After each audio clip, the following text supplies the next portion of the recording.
Bonjour à tous. Aujourd'hui c'est mercredi, nouvelle vidéo de la newsletter. Alors un petit point sur ce que nous sommes en train de vivre au Portugal.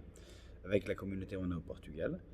On a visité pas mal de petites choses sympathiques. Et puis on a surtout vu, on est actuellement dans un village qui s'appelle Belmonte.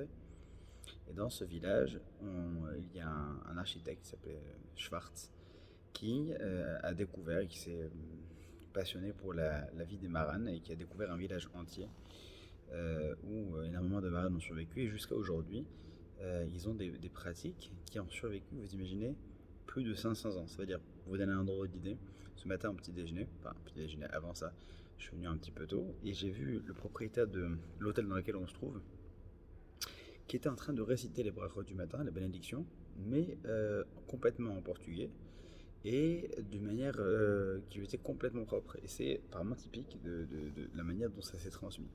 C'est-à-dire que pour arriver à transmettre notamment la tefila et les autres pratiques, alors ils les ont maquillés de différentes manières. Par contre, Shema Israël c'était en hébreu. Mais tout le reste c'était en portugais, c'était en plus un portugais qui est apparemment un texte familial, quoi.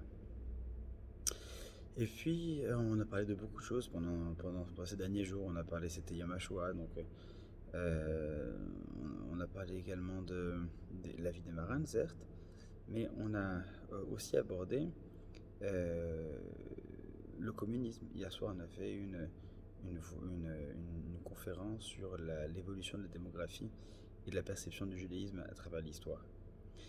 Et on s'est rendu compte que, par exemple, aujourd'hui encore, dans les, dans les, dans les pays qui sont d'ex-URSS, eh bien, on a une question identitaire qui est très différente et qui est très particulière.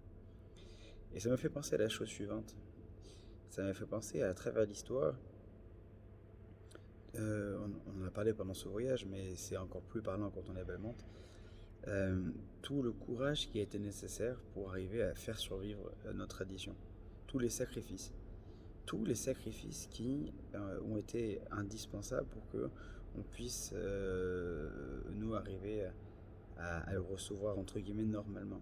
Que ce soit ceux qui a survécu à la Shoah très récemment, ou que ce soit ce qui a survécu au communisme, malgré toutes les pressions pour l'effacer, et plus on remonte dans l'histoire, que ce soit toutes les catastrophes qui nous sont tombées dessus, et toute la résilience qu'il a été nécessaire de développer, de déployer, pour arriver malgré tout à transmettre ça d'une manière ou d'une autre, même s'il faut le transformer, même s'il faut le...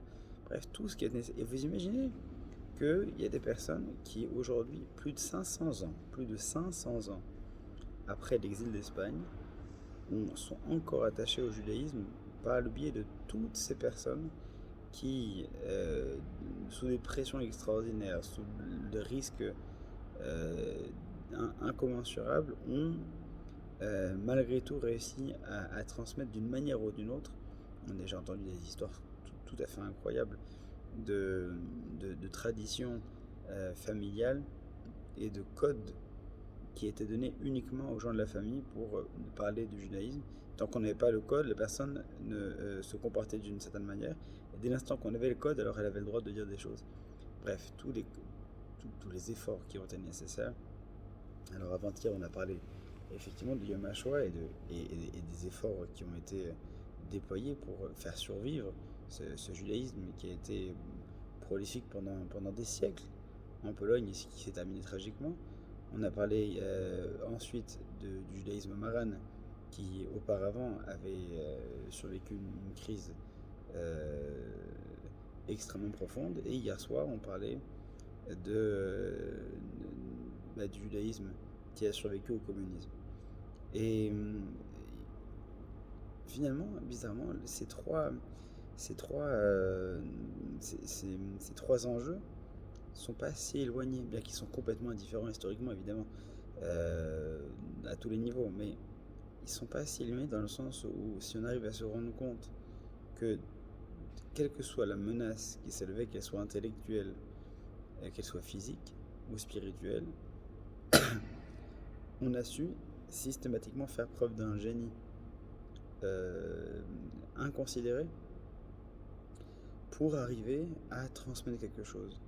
On a réussi par des moyens complètement contre-intuitif, inespéré, arriver à donner du sens et arriver à intégrer dans des petits gestes quotidiens. Là, je voyais le monsieur ce matin en train de prier. Il faisait une prière qui était inaudible dans un portugais incompréhensible, même pour les Portugais. Mais c'était sa manière à lui de faire cet effet-là 500 ans après. Donc ça m'a vraiment posé énormément de questions et en fait, j'ai une admiration sans borne pour, toutes les personnes qui ont déployé un tel courage et dont on arrive à voir les fruits aujourd'hui, encore après des centaines d'années.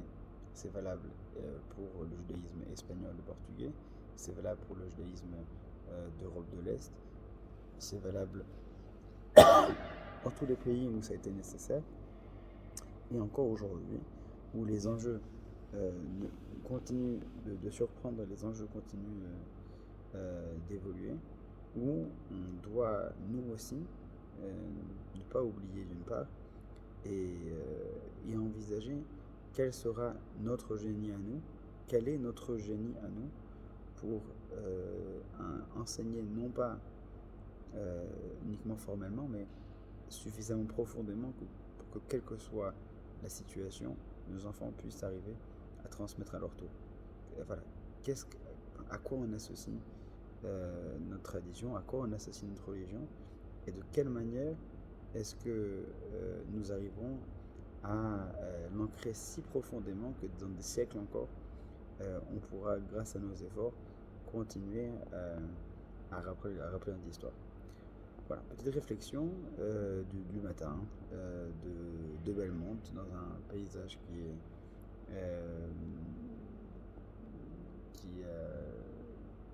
a coupé le souffle, mais je parle d'un paysage historique. Moi, c'est plus ça qui m'impressionne, le paysage historique qu'on arrive à percevoir ici. Que Dieu nous aide à avoir encore de nombreux siècles, grâce aux efforts de tout un chacun et de ces personnes, de ces hommes, ces âmes, de ces mamans, de ces papas, qui ont tout donné pour la survie de notre histoire et de notre peuple, de notre religion. C'est une véritable fierté que nous devons avoir et un engagement profond auquel nous devons souscrire. Shabbat Shalom.